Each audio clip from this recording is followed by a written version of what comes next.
So, you're looking for an experience in Japan that goes way beyond the usual tourist trails, right? Something that feels truly transformative? Well, this is for you. We're about to dive deep into the very heart of Japanese culture by exploring its most sacred festivals. Let's get this journey started.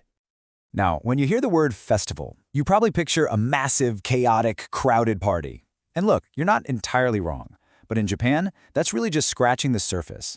The real question is, what's going on underneath all that incredible spectacle? What's the real purpose of these gatherings? To really get it, you need to understand this key Japanese concept, Hare and Kei. Kei is your everyday life. It's the mundane, the routine, the normal. Hare, on the other hand, is the complete opposite. It's the sacred, the special, the extraordinary. A festival, then, is a deliberate and really powerful shift from Kei to Hare. It's like the entire culture hitting a sacred pause button to reset, recharge, and connect with something much, much bigger. The origins of this idea? Well, they go all the way back to Japan's creation myth. The story tells of Amaterasu, the sun goddess, who got so upset that she hid herself away in a cave. And when she did, the entire world was plunged into a cold, unending darkness. Now, here is where it gets really interesting. How did the other gods react? They didn't try to pry the cave open. They didn't fight the darkness with swords or magic. No. Instead, they all gathered right outside her cave and threw an absolutely wild, joyous, uproarious party. I mean, they sang, they danced, they laughed like crazy. Of course, hearing all this fun and laughter outside, Amaterasu's curiosity got the best of her. She just had to peek out to see what was going on. And in that one moment, light flooded back into the world. So think about that. This is the crucial takeaway. Japanese festivals are built on the foundational idea that celebration is a kind of technology for overcoming a crisis. It is a way for the whole community to literally bring back the light. Okay, with that in mind, let's start our journey in the former imperial capital, Kyoto. The festivals here are just what you'd expect. Elegant, grand, and absolutely steeped in centuries of history. Honestly, they're like living, breathing history books marching right down the street. First up, we have to talk about the Gion Festival, probably the most famous in all of Japan. This is way more than just a parade. It actually started back in the 9th century. It was a month-long series of sacred rituals meant to appease the gods and stop a devastating plague. The highlight today is the procession of these massive floats, the Yamaboko, which are basically incredible moving museums. And here is an absolutely astonishing detail. If you look closely at the Kankoboko float, one of the most important ones, those tapestries decorating it, they're not Japanese. They are 16th century Belgian tapestries, and they depict a scene from the Old Testament. I mean, how wild is that?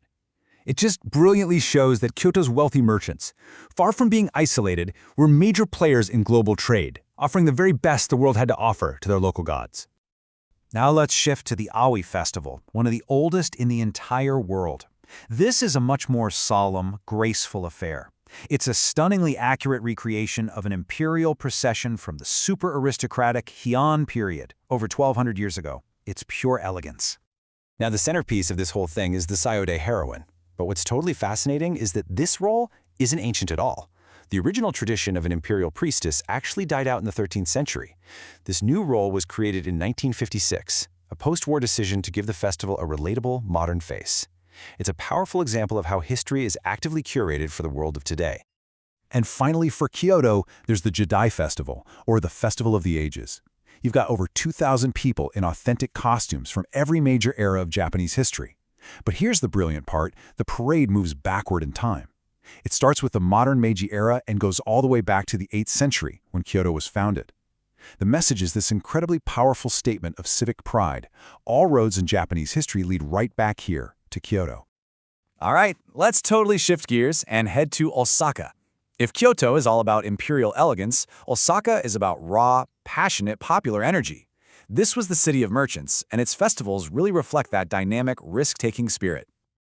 The Gion Festival is one of Japan's top 3 festivals, and it is a spectacular celebration of fire and water. It kicks off with this massive land procession of 3,000 people, but the real heart of the festival happens on the river.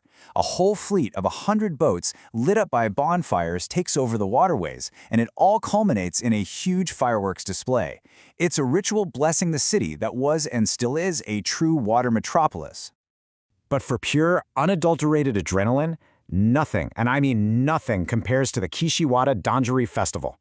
It's all about these Danjiri, giant, intricately carved wooden floats that weigh 4 tons.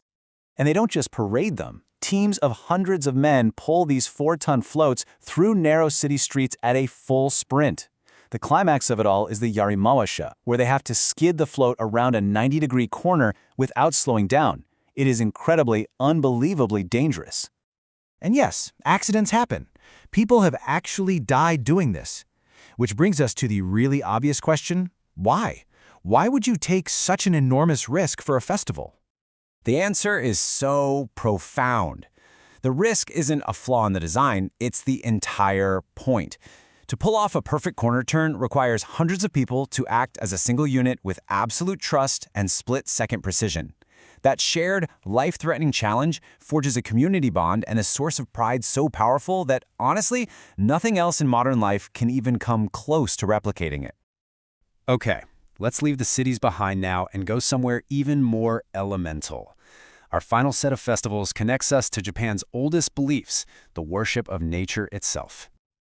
Deep in the sacred Kumano region, you'll find the Nachi Fire Festival.